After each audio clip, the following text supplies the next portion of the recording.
Cancer নামটা শুনলেই বুকের ভেতর কেমন ভয় কাজ করে। অনেকে ভাবে এই রোগ মানেই জীবনের শেষ।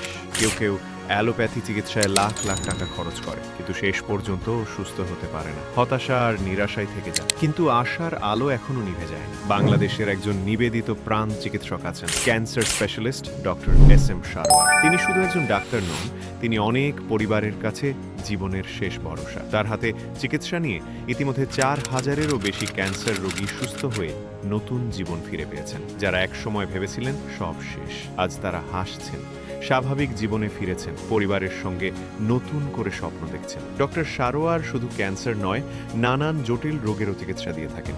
তিনি একজন অভিজ্ঞ হোমিও চিকিৎসক এবং ক্যান্সার গবেষক। ঢাকায় তিনি রোগী দেখেন পুরোনা পল্টন, বায়তুল মোকাররমের আল্লাহু লেখা বরাবর বায়তুল ভিউ টাওয়ারে। ঢাকায় বসেন সপ্তাহে 3 দিন, শনিবার, রবিবার ও সোমবার। আর হবিগঞ্জে রোগী দেখেন প্রতি মঙ্গলবার, বুধবার ও বৃহস্পতিবার। ক্যান্সার মানেই শেষ নয়, আশা আছে, আলো আছে। Doctor SM. সারোয়ার প্রতিদিন সেই আশার আলো জ্বালিয়েই চলেছেন।